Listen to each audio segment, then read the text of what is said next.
नमस्कार, आप देख रहे हैं आगाज फर्स्ट न्यूज। में हूं आपके साथ अंशु गोस्वामी। वित्त मंत्री द्वारा पहनी गई मधुबनी पेंटिंग वाली साड़ी और उसके साथ किए गए ऐलान दोनों ही बिहार के लिए महत्वपूर्ण थे। खास करके इस चुनावी माहौल में साड़ी की कहानी और दुलारी देवी से जुड़ी ये बातें बिहार को खास पहचान देती है और इससे ये संकेत मिलता है कि केंद्र सरकार बिहार के विकास को लेकर गंभीर है। National institute of food technology का ऐलान भी खास है, तो वहीं बिहार खास करके पूर्वी भारत में कृषि और खाद्य प्रसंस्करण के मामले में महत्वपूर्ण है और ये संस्था यहाँ के किसानों को नए अवसर देने के साथ साथ स्थानीय रोजगार भी पैदा करेगा। इस कदम से राज्य के खाद्य प्रसंस्करण उद्योग को भी बढ़ावा मिल सकता है और इससे न सिर्फ किसानों की आय में वृद्धि हो सकती है बल्कि युवा वर्ग को भी नए रोजगार के अवसर मिल सकते हैं। हालांकि इस पर यहाँ राजनीतिक दृष्टि से सवाल भी खड़े हो रहे हैं कि इस तरह के घोषणाओं से बिहार में ज्यादा फायदा होगा या फिर ये सब सिर्फ एक चुनावी रणनीति है।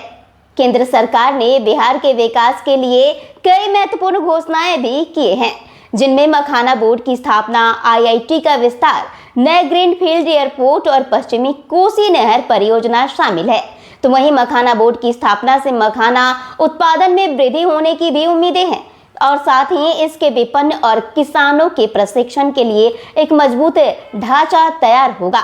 तो वहीं फार्मर्स प्रोड्यूसर ऑर्गेनाइजेशन के माध्यम से किसानों को संगठित करने से उनकी सामूहिक शक्ति भी बढ़ेगी, जो कि अपनी उपस्थिति को मजबूत कर सकती है। तो वहीं IIT पटना का विस्तार और नई सीटों की बढ़ोतरी से राज्य में उच्च शिक्षा के स्तर पर सुधार भी होगा और वहीं स्थानीय छात्रों को नए अवसर भी मिलेंगे।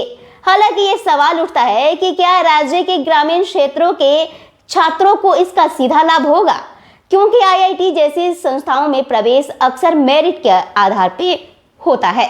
तो वहीं ग्रीनफील्ड एयरपोर्ट्स और पटना एयरपोर्ट्स का विस्तार राज्य में परिवहन की सुविधाओं को बढ़ाएगी, जिससे व्यापार और पर्यटन को बढ़ावा मिलेगा और बिहार के बढ़ते शहरीकरण और आर्थिक विकास को देखते हुए ये कदम महत्वपूर्ण लग रहा है। लेकिन ये सुनिश्चित करना होगा कि ये परियोजनाएं समय पर पूरी हो।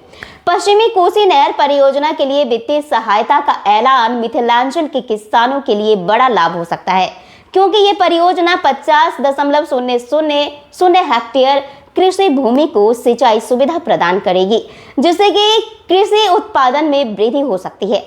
हालांकि सवाल ये भी उठ रहा है कि क्या इन योजनाओं का लाभ सभी क्षेत्रों में समान रूप से मिल पाएगा या फिर सिर्फ कुछ हिस्सों तक ही सीमित रह जाएगा। यहाँ पे भी ये सवाल उठ रहे हैं कि इन घोषणाओं से बिहार के किसानों और युवाओं को सच में फायदा होगा या फिर सिर्फ चुनावी फायदे के लिए एक रणनीति बनकर रह जाएगी। केंद्र सरकार द्वारा आध्यात्मिक और धार्मिक स्थलों पर विशेष ध्यान देने की घोषणा, खास करके भगवान बुद्ध के जीवन से जुड़े स्थलों को संरक्षित करने की बात बिहार के लिए एक महत्वपूर्ण कदम हो सकता है। बिहार विशेष रूप से बोध गया और अन्य बुद्ध से जुड़े स्थलों के संदर्भ में धार्मिक पर्यटन के लिए एक प्रमुख केंद्र रहा है।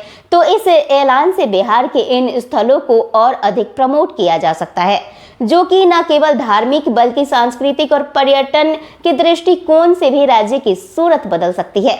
बिहार में स्थित बोध गया, राजगीर और अन्य महत्वपूर्ण स्थल अंतर्राष्ट्रीय स्तर पर प्रसिद्ध है और अगर सरकार इन स्थलों की संरक्षा और उसके इंफ्रास्ट्रक्चर को बेहतर बनाने पर ध्यान देती है तो ये राज्य के पर्यटन उद्योग को नया जीवन दे सकता है और रोजगार के नए अवसर भी उत्पन्न हो सकते हैं। हालांकि इस तरह के धार्मिक और आध्यात्मिक पर्यटन को बदलाव देने के लिए ये जरूरी होगा कि इसे केवल सांस्कृतिक दृष्टिकोण से न देखा जाए, बल्कि स्थानीय समुदायों को भी इससे आर्थिक लाभ हो और लाभ की वो भी भागीदारी बने। क्या आपको लगता है कि ये घोषणा बिहार में धार्मिक पर्यटन को बढ़ावा दे पाएगी या फिर ये सिर्फ एक राजनीतिक रणनीति है? कमेंट कर अपनी राय जरूर दें। देखते रहिए आगाज फर्स्ट न्यूज। चैनल को लाइक, सब्सक्राइब, शेयर जरूर करें। शुक्रिया।